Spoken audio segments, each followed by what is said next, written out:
Welcome to HortTube. My name is Jim Putnam. This is the garden question and answer video that I do pretty much every Sunday. I'm in an odd location today. I'm up here on the Eastern Shore, the National Wildlife Refuge, right at the very top of the Chesapeake Bay Bridge is where I'm at. We're actually heading up to Delaware to visit one of Steph's sisters, and stopped here for a couple of nights. The dogs have had a blast, and it's just a really great place. We've ridden on our bikes right now on a trail that goes up along the side of the road. You may hear some traffic on that side, but the Chesapeake Bay is over there, and the Atlantic Ocean is right over there. As I'm filming this, let's see the things that went up this week on the channel. We did this video at the Pinkham's garden down in not that far from Norfolk, and if you haven't seen that video, I just did a walkthrough with the stabilizer. It rained so much on us. Tropical storm Debby has just kind of tracked behind us from the house as we've gone up here, north and east of the house. And I didn't really have enough time to go through and do the video that I really wanted to do, talking through everything in that garden. We just had a brief window. I walked through it, put some music underneath it. You can mute it if you haven't watched it, but you want to look through that. That's a collector's garden on steroids, basically. So our version of our garden in Raleigh, but just if we had unlimited amount of space to do the same thing. Beautiful garden. Two of the additional tour videos from the house have gone up this week as well. One yesterday as you're watching this, and they've still got like 8 more pieces of that. It's all been shot, and I'm just going to put up like 2 a week plus whatever other content we're shooting as we're moving up the coast a little bit. The Learn to Garden video series is $50 off for the entire month. There is use the code August to get the $50 off. I should have put up a video, if I haven't yet, a video about tools at the house will have gone up. There's 3 videos going up during the month of August. So if you're interested in that, the Learn to Garden video series is just all things learning to garden and getting started in the garden, installing a garden, those kinds of things. All right, let's jump to some questions. Somebody had asked what kind of palm we have, because I think part of last week's Q&A, I was standing next to our palm. It's a Windmill Palm, Chinese Windmill Palm. It's been there for about 4 years, and it's coming up in this week for sure. It'll be one of the tour videos, so I'll talk more about it this week. The palm itself was only about maybe a foot tall when we put it in the ground. The top of the thing doesn't count in the actual measurement of how tall a palm is. It's just basically the part that's become woody, and now it's maybe 4 feet in height. So it's grown about a foot a year approximately since it's been in the ground. But that's increased in pace as time's gone on. Like the first year it only grew just a couple inches really, and then this year though it's really put on some height. And I'm hoping to get it right up to the corner of the porch at some point where there's not a lot of foliage there, but you see the trunk of the palm more than you see what's currently there right now, which you see all of it. It is really easy in our area for windmill palms from maybe zone 7B and down. They need well-drained soil, so that thing's mounded up a bit because that's actually one of the more moist places we have in the garden. So I really mounded it up quite a bit, and it's been totally happy with that. It's put its roots down in a little bit of moist soil on its own, but I didn't drown it when I first put it in. And the other thing is, as you get up towards zones, like 7B, you wouldn't want it in all day windy winter winds. That wouldn't be a great place for it either. So I've got it on the west side of the house. Really not going to be exposed to a whole lot of wind there. And it's probably getting 6 hours of direct sun. The sun doesn't get up over the house probably until 11 or so and put direct sun on it. But then it's in the direct sun for the longest of anything in the back garden before the oak puts it in the shade later. So it's getting a good amount of direct sun, and it probably would like more sun than that, but I really wanted it up against the house a little bit. Somebody said, please explain Clown College, because I'm always saying that the garden is Clown College design. And all I mean by that is we are all in on color. So there's just tons of vibrant colors used. Whites and yellows, chartreuse colors, bright pinks and bright, just Lots of orange. Steph will frequently design entire borders of annuals with shades of oranges, which yellow, orange, and kind of reddish orangish colors, and you don't maybe think go together, and then you see them all together, and it's just super, super vibrant. And so that's just, I deemed it clown college a long time ago, just as a joke, and that's what it means. It just means crazy color. That's what we go for in our garden. And it's probably not for everybody, but we really enjoy it. And it shows up well on a camera, on a YouTube channel. Let's see.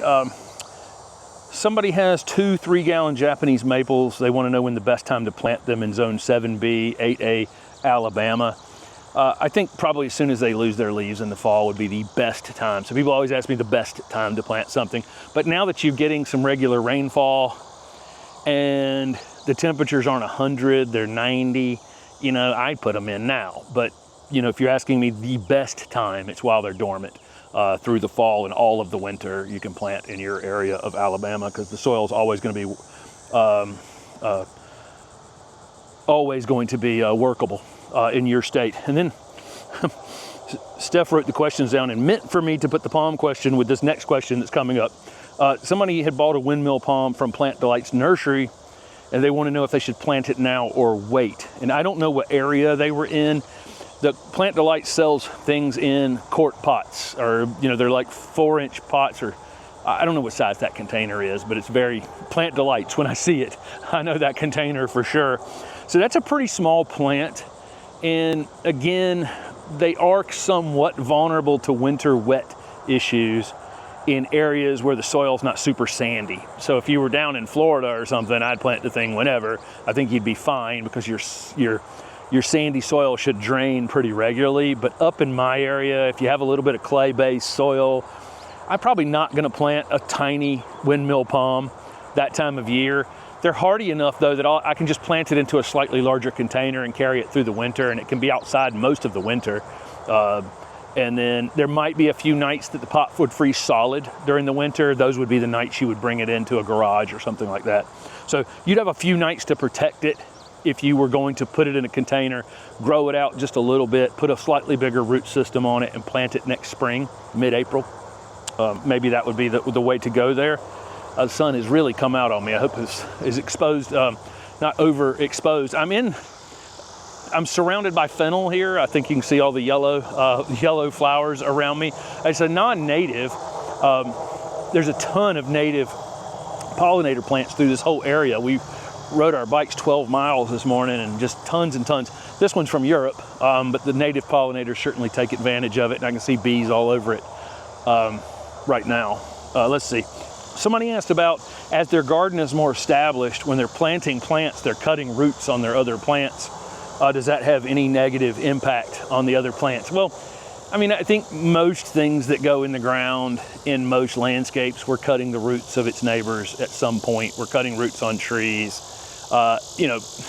If you ask that tree or that other plant, it would tell you it was the end times, but it's really not. There are, of course, I've got an audience over here, if you can hear in the background, insect audience in the background. The thing with, there are root-borne diseases that damaging roots could allow to enter the plant. Most of the time, that's not going to happen, because the plants are in healthy enough shape that they're able to fight off things. But if you were going to get a soil-borne pathogen enter a damaged root, it'd probably be on plants that were not in great condition. So, there is certainly a possibility of a pathogen damaging a plant that you're damaging the roots on. But that's also possible anytime you're planting something, right? We're doing damage to those roots and putting open, wounded roots into the ground all the time. But most of the time, your plants are in pretty good shape. They're not going to succumb to these types of issues, and we all do it. That's what gardening is. It's digging holes and planting plants, and you're going to damage roots on neighboring plants when it happens. Is it possible to damage something? Yes, absolutely, but most of the time unlikely. So I showed that card that we got last week that the person had done the front of the house and the fence. We also showed off the painting that someone gave us during the open garden of the back garden, kind of that iconic view in the back. And I don't have a photo of it right this second with me to show on this video, but we're framing both of them. Any of those kinds of things we get, we'll definitely frame, and we have a wall special for those types of things, and definitely appreciate the work that people put into some of the things they have given us. Somebody just asked about Hurricane Debby or Tropical Storm Debby in general. We got a lot of rain back in Raleigh. We left as it was starting. We've had people watching the garden, and so everything's in okay shape there. But it's a lot of rain, and it's rain added on top of very heavy rain that we had already had for the last few weeks. So a lot of rain, and it's followed us up here. This is the first sun we've seen actually in days, is when I set up this camera to do this Q&A. Somebody said, if you were a plant, what plant would you be? This person would like to be a weeping willow. I think, I mean, if I was going to be, I would like to think of myself as an oak, you know, sturdy and, you know, and maybe I would say set in my ways. I don't really know. That could be a version of that too, right? But I would think that, you know, something somebody could count on. Okay, that's what I would say. Is that I would like to be something that somebody could count on in the future. Yes, and Steph's going to put a thumbs up in there. Okay, there you go. But yes, some sort of oak. There we go. Somebody asked if that was a vitex to the left of me in full bloom last week, right over here in the Q&A last week. That's actually a Grand Cascade butterfly bush. There was also one in the video at the Pinkham's house. I probably went in fairly close on it as I was walking by and not labeling any plants in that video, but you can see it again in that video, and it's a good one, and theirs is the exact same size ours is. So it seems like about year 3 or so, that thing gets about 6 feet, and that's what it gets to every year. But there you go. Let's see. Oh, I wanted to point out the difference between Griffin and Holly, because we got here to the eastern shore of Virginia, immediately took the dogs over to a beach where they could be off leash, and Griffin jumped into the Chesapeake Bay, ran through the water as fast as he could go, came out, rolled in the sand. It took us a good 30 minutes to get the sand washed off of him later. And Holly just strolled down the beach, and every time a wave came in, she just avoided it like this as she went down the beach. And that is the true difference between the two of them, and why Griffin is frequently not on video. He's funny though. He's super funny. We were laughing the entire time. It's not often we get a place where we can just let him go and let him be Griffin, but this place we could, and boy, he put on a full Griffin for us. He put on a full show. And it took a while to clean him afterwards. Holly somehow came back from the beach cleaner than when she left. Okay. This person has water-soluble fertilizer left over. They use organic fertilizers. They've shifted over to organic fertilizers. They want to make sure they're taking care of their beneficial fungi and beneficial things that they've built in their soil. They don't want to be damaging them. What should they do with this water-soluble fertilizer? I'd use it. You know, when we talk about using organic fertilizers, we don't have to be so steadfast on everything. It's not like synthetic fertilizers are. They're not the best thing for building soil and building a long-term garden project. That's been my point about using organic fertilizers. Is at the end of the day, I'm not trying to make this plant perfect. I'm trying to make the soil conditions as perfect as I can get them. You can't make them perfect, but as perfect as I can get them, and let the soil take care of the plant, okay? And try to forget so much about looking at the top of the plant all the time.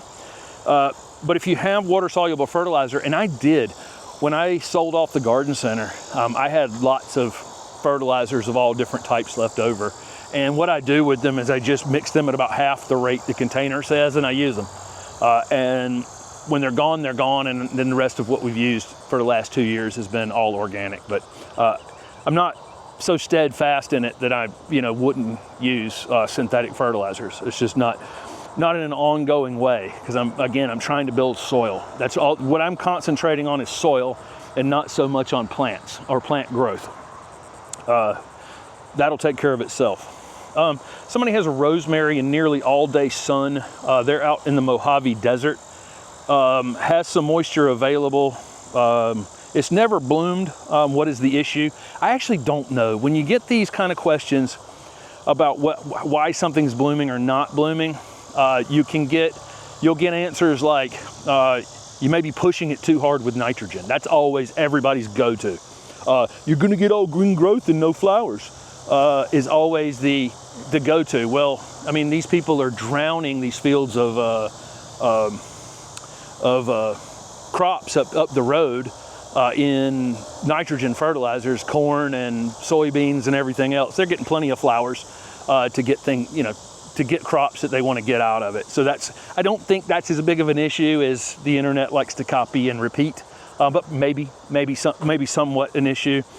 I do wonder if you're in the Mojave Desert and it never cools off, it never is seasonal. A lot of things do bloom on seasonal change. So our rosemary, if you look up when rosemary blooms, it's going to tell you spring and then sometimes repeating in the summer. In our area in Raleigh, it actually blooms in January and February on warm days. So even depending on where you are on the planet is going to be a different time that rosemary may or may not bloom. It's a great pollinator plant for us in Raleigh in the late winter, mid to late winter even. So in the Mojave Desert, you may not get enough changeability in your daylight, in your temperatures to trigger that flowering. Or another thing is always pruning related. If you're pruning it late fall, early winter, sometime in there, that's not going to have the type of growth on it needs to have in the spring to flower. So it's all over the place. And again, you being in the desert and the Mojave Desert and me being in Raleigh, is really kind of hard to say as well. But we get reliable flowers in Raleigh, typically February-ish on our rosemaries, and I wouldn't be pruning it probably after mid to late summer in order to get those flowers. Okay, but of course our temperatures drop, and that probably is part of what's triggering it. Soil temperature even. So I talked about the pollinator count thing last week about participating in the southeastern pollinator count, and we wouldn't be participating. But someone pointed out that flies are good pollinators. Yeah, that's true, and ants and all kinds of other things. We only think of bees and butterflies, hummingbirds, just a few things that come up on our list. And we don't think about all the moths and beetles. Beetles are probably the biggest pollinators on the planet. In fact, they're 25% or something of all the species that have ever been named are beetles. And so if you're a plant, evolving through millions of years, beetles would have been right at the top of your list for pollinators. So things that keep their flowers close to the ground frequently are going to be ant or beetle pollinated, or even roly-polies. We don't even think about roly-polies as another pollinator. So lots of different things we don't think about. And so, but that's always in our minds. It's just everything all that life in our garden, has a reason to be there, plays some role out in the world. Let's see. So somebody has ants on their crepe myrtle. They don't see any aphids.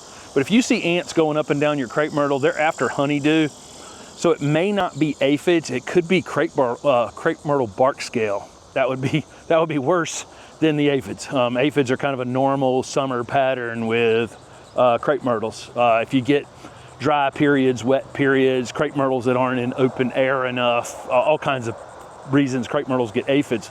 But the aphids secrete their secretions called honeydew. It's sweet. The ants love it. The ants basically farm aphids for it. And so if you see them going up and down your plants, sometimes that's what it is aphids. But unfortunately also other sucking insects also create honeydew, one of which is crepe myrtle bark scale. So I hope it's not that. But they're up there going up and down that thing after honeydew that some insect, some soft-bodied thing is creating in that tree. Somebody wanted to know if we were going to revive the Garden Plants with Jim Putnam channel. I don't think I am, but I think I am going to go back and start doing those types of videos on this channel again. I split that off onto that other channel, and I had all kinds of visions of doing all of this, building that thing out, and then we got into it, and it was just so much extra work. Sometimes we come up with ideas and then we get into them, and it was a lot of work. I think what I'm going to go back to though is doing a few more simple videos on this channel. So we will be, yes, but on this channel, on the main Horttube with Jim Putnam channel. But if you've never gone over to the Garden Plants with Jim Putnam channel, I do have another channel, and it's all just single plant videos. We're building out a library on there, and I think I'm working harder than I actually intended to work. That's what I'll say on that. Steph and I work quite a bit at this, and I enjoy every minute of it. But there is a point where you're just like, wow, we are, 2 channels is one too many channels. Okay, let's go. Let's see. Somebody has their skin cracking on their tomatoes. What should they do? We make sure we pick all of our tomatoes before big rain events come. And so we'll pick them early. So right before Debbie showed up, Steph went out and just took every tomato we had that was even remotely close to being ready, because those heavy rains will trigger the cracking in your tomatoes. When you're shopping for tomatoes, make sure you're reading the description as ones that don't crack a whole lot. If you're in the southeast and we start to get thunderstorms pretty consistently in August, toward the end of July, we flip the switch and get really muggy like what I'm standing in right now. High humidity days with potential for rainfall virtually every afternoon. That's tomato cracking season. And so when you're reading the description of the tomatoes that you're buying, if you're in those areas, I would buy ones that say resist cracking. Those will crack as well. Bronze Torch is supposed to resist cracking, but it cracks. We have to pick those things early for sure. So buy ones that say resist cracking, but know that even those, if you got a big rain event coming, or you have a week of rain coming, go ahead and pick them. Let's see. So somebody has coneflowers that are being eaten by caterpillars. The butterflies are on their coreopsis, and then their caterpillars are on their coneflowers. Is this normal? Yeah, this is absolutely normal. All of these things like this fennel, although it's a non-native, there are lots of caterpillars that just eat this stuff to the ground. Dill, of course, milkweed is on that list. Lots of different native milkweeds, even non-native milkweeds like that South African milkweed relative that we have at the house that was in yesterday's video as you're looking at this. There are native and non-native plants that they take advantage of. The non-native plants with the native pollinators doesn't bother me. It's when it flips and we get non-native insects destroying our native plants. And that's what we have on our Baptisia at the house currently. And I talked about that in maybe the 3rd tour video. If you're not following along, I have that tour video in a playlist called Complete Garden Tour. If you want to go back and, like I say, there's 10 videos now. There'll be 12 before you see another Q&A from me. But I talk about that in that video with a Baptisia in our front garden being eaten by a foreign moth laying caterpillar. Somebody has lots of burned leaves on plants from the drought in the early season. When should they prune it off? That's a plant-to-plant decision, right? Because if you had burn on azaleas, here comes some butterflies. If you have burn on azaleas, they're ready to set their flower buds for next spring. If you had burn on forsythia, it'd be the same thing. So it would be depending. I would just go with your regular pruning schedule. There are things that you can prune in the late season. The weekly garden planner is that's the kind of thing we talk about in the weekly garden planner, is when to prune and when not to prune. But you really do need to think about those things that bloom in the very early part of the year are things you're going to want to avoid. If it's conifers, conifers could probably be light prunings right now, but they'd be better in the winter time. The things that bloom in the early spring after they bloom, of course, if you're had Dr. Armitage on the channel before, everything right after it blooms and you don't have any issues. But be careful with what you're pruning. But if you have one crazy branch here or there, or one really burned spot on it and it just looks terrible, go ahead and cut it. Not that big of a deal. So somebody's in 8B, Florida. Is it possible to get too much rain? Well, yes, definitely. Of course, you're on a sandbar, so it's probably a little less likely to happen. But up in our area, in the clay-based soils, we can definitely get too much rain. That's why you want to plant things properly no matter what, you know, because I've got basically every plant in that garden was mounded up just a bit when it was planted. So the crown of my plants are always going to be higher than any water that accumulates down in that soil. So at least I'm not going to kill the crown of the plant. It may hurt some roots that are down in the soil, but it's not going to, you know, drown right up to its neck, right? That's where we don't want the water. So yes, it is possible to get too much rain. The other thing with Florida is you're going to lose nutrients through that sand. You know, there's a lot of nutrient loss because it's going to flush through that sand. We don't have that big of a problem in our clay. Our nutrients tend to hold fast in that clay pretty well. And so, you know, it could require a little more fertilizing, organic fertilizer, you know, to make up for some of that rain. Let's see. Not necessarily the right time to do it, but, you know, in the late winter. Suggestions for keeping a garden nice if heat makes you feel sick. Yeah, this is a great question. Really, it comes down to having a lower maintenance garden for those of you who would struggle. And the other thing is, we work in the morning. So frequently, the videos that you see on this channel, Steph and I will shoot. I will typically go to coffee. She'll do what she needs to do. I get back to the house. I've already walked the dogs. And we shoot a video at first light. So it's 7 o'clock in the morning. We'll shoot a video if we can, even earlier if we could. And then typically that's when we'll hammer away at some work in the garden. And Steph does more than I do out there because a lot of times I'm editing. But we like to work in the morning. I think it's the only really good time to work out there. So, you know, before work, before whatever, you know, go and try to knock an hour or two out during that time of the morning, and then don't try it later. People say work in the morning or the evening. The evening's terrible.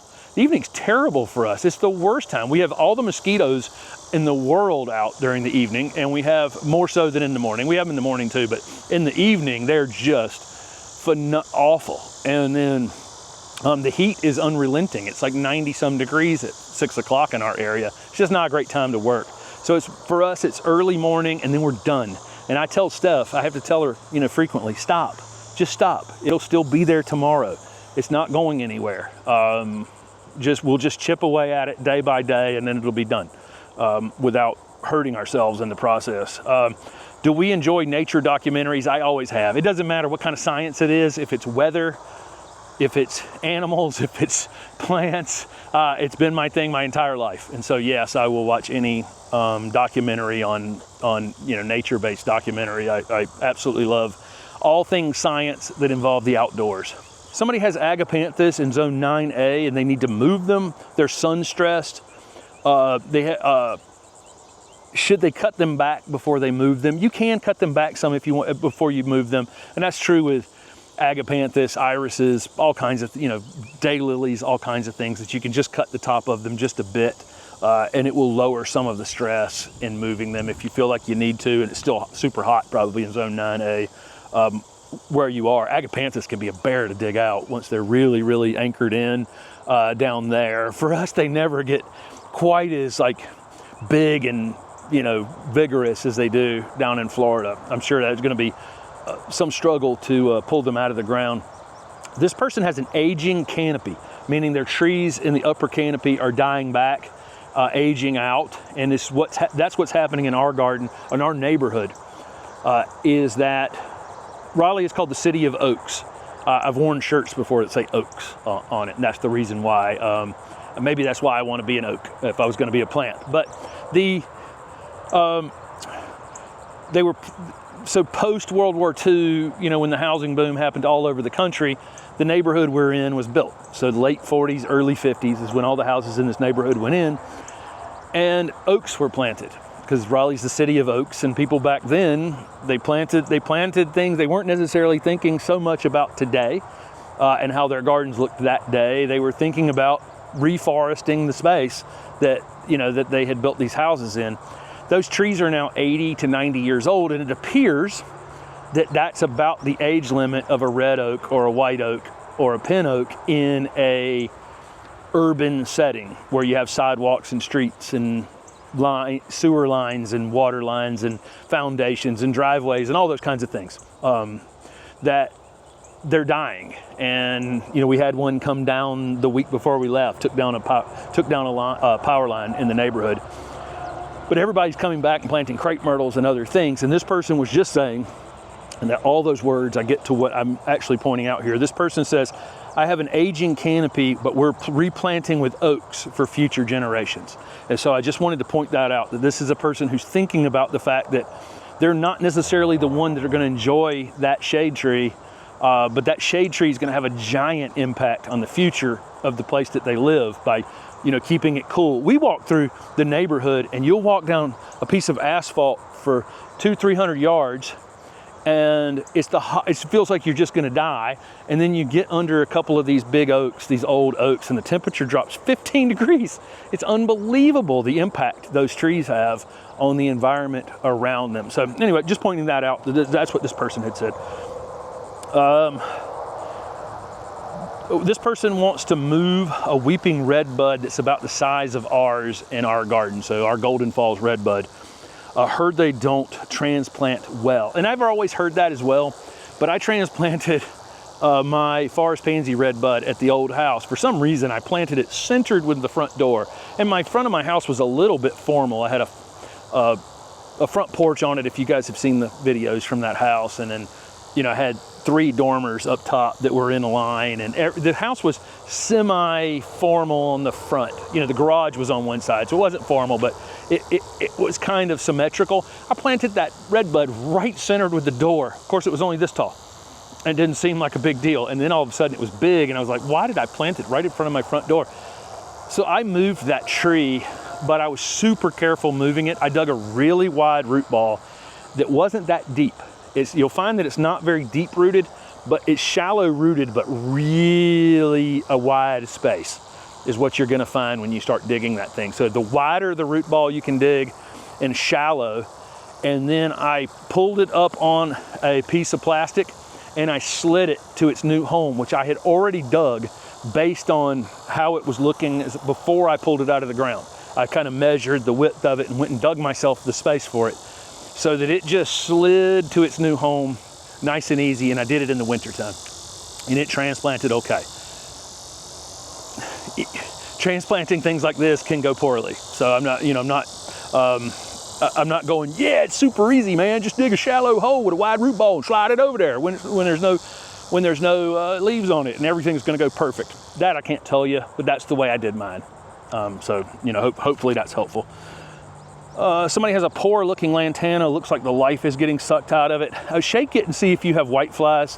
White flies, you won't see them necessarily. Things like gardenias, lantana is really bad for white flies.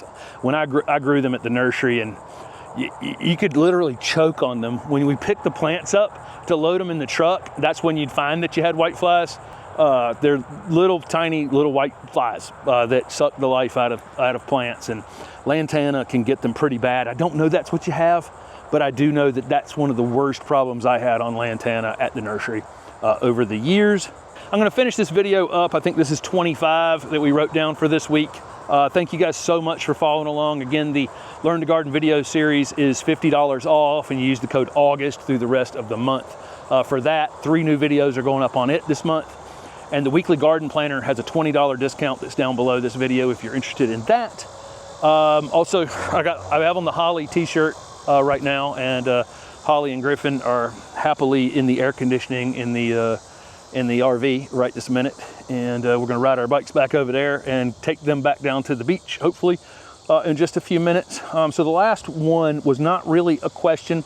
It was just a great comment. Somebody said they had been inhaling all of our videos lately, and it was like being in school. They loved it, and they love to see the plants we talk about in videos because they get excited when they see them out and about.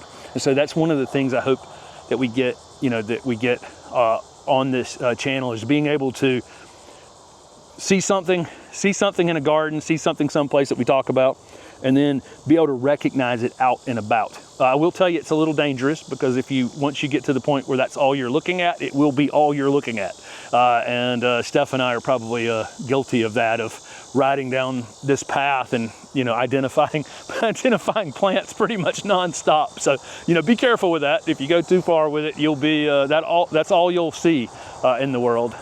And that tends to be how we work, but we love it. I mean, it's just, it's fun to be out in the natural world, and either people's ornamental gardens, which are very different, of course, than this, you know, natural resource we have being protected up here in the Eastern Shore of Virginia. Thank you guys so much for following along. Ask questions down in the comment section below this video, and we pick from those each week.